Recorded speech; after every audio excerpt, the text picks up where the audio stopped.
अस्सलामु अलैकुम वरहमतुल्लाहि वबरकातुहू। अब अंजुमन इलेक्शन में सिर्फ 6 दिन बाकी रह गए हैं।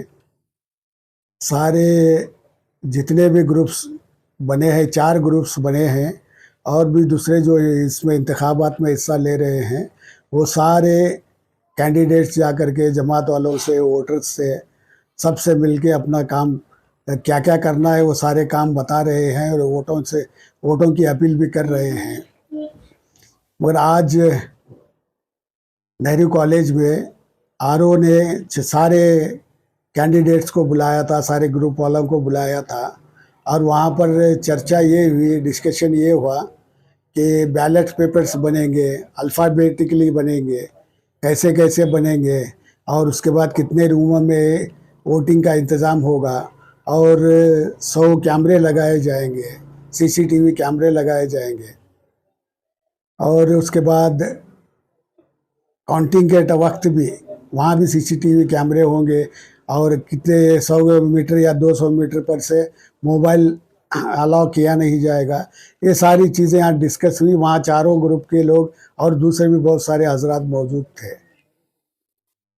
मगर इनके अखराजात आरओ और वक्फ बोर्ड वालों ने इदारे के लिए 28 लाख रुपए के अखराजात दिए हैं। तो ये मेरी गुजारिश है, क्योंकि हर ग्रुप वाले, हर कैंडिडेट सबके पास जा रहे हैं, ये 28 लाख रुपए खर्च होना,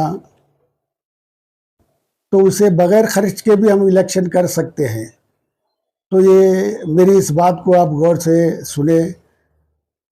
मुतल्ली अरकान जमात और उलमा कराम और जितने वोटर हजरात हैं, ये इतने कैमरे लगाना, ये वोटिंग करना, अब इलेक्शन तो अनाउंस हो गया, नॉमिनेशन हो गई, वो हर हाल में होना है। मगर इस्लाम में एक बड़ा प्यारा मज़हब है। इस्लाम के 5 अरकान है, उसमें से एक रुकन है हज का। वो सबकी ज़िंदगी में जो साहिब हैसियत है, बड़ा रुकन है। उसे हज अदा करने के लिए हर कोई आगे आता है, वह अपने आप को खुश नसीब समझता है। जब हज जैसे मौके के लिए खुरा अंदोज़ी करके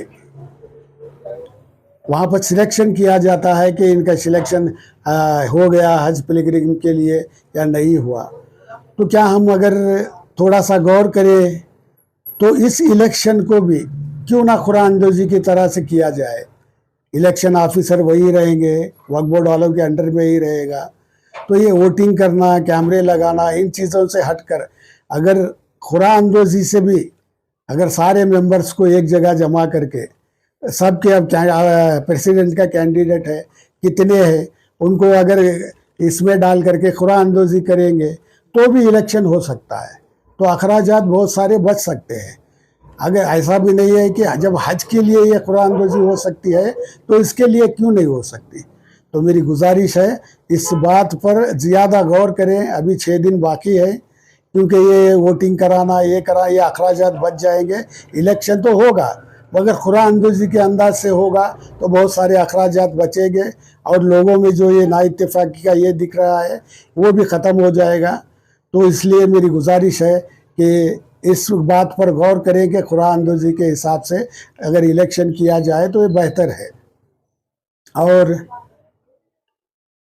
जो भी टीम इसमें खुरा अंदोज़ी के हिसाब से हो या वोटिंग के हिसाब से हो, जैसे भी इलेक्शन हो, जो भी टीम जीत करके आएगी, उन लोगों से भी गुजारिश भी है, अपील भी है, या फिर माने तो हमारी एक डिमांड भी है, क्योंकि नौजवान, बहुत सारे नौजवान हैं, काबिल हैं, जिनको वोटिंग का पावर नहीं मिला है।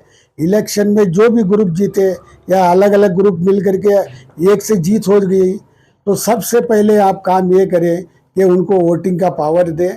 वोटिंग पावर दे करके नौजवानों को मौका दें और उससे पैसा भी आएगा और रकम इदारे के लिए खर्च हो सकती है, इस्तेमाल में आ सकती है। तो जितने भी ग्रुप हैं, जितने भी हजरात हैं, जो भी जीते, उनसे ये दरख्वास्त है नौजवानों को मौका दें, उनको आगे बढ़ने का मौका दें, वोटिंग का पावर दें। और पिछली मरतबा 4-5 दिन पहले मैंने ये भी कहा था कि कम से कम सदर की हैसियत से जो इलेक्शन लड़ रहे हैं उनको अपने चेहरे पर दाढ़ी मुबारक सजाना चाहिए। तो 2-3 दिन पहले एक साहब जो अंजुमन प्रेसिडेंट की हैसियत से इंतखाब लड़ रहे हैं, 6-7 लोगों के बीच वही नेहरू कॉलेज में जब स्कूटनी चली थी, वहाँ पर आपके भी 2 हजरात थे। तो वहाँ पर उन्होंने ये कहा कि अब तक हमें दाढ़ी रखना था, किसी वजूहत से नहीं रखे, अब इंशाअल्लाह इसके बाद हम अपने चेहरे पर दाढ़ी मुबारका सजाएंगे। तो ये और एक बार मैं अपील करना चाहूँगा, ये जो वोटिंग का सिस्टम है, अगर उसे हटा करके जब हज के लिए कुरानदोजी हो सकती है तो इसके लिए भी हो सकती है। सारे मिलकर के गौर करें, 4-5 दिन का मौका है। अगर इस तरह से कुरानदोजी वाला अंदाज से इलेक्शन हो जाएगा तो बहुत सारे अखराजात बचेंगे और सब में एक नया मैसेज जाएगा।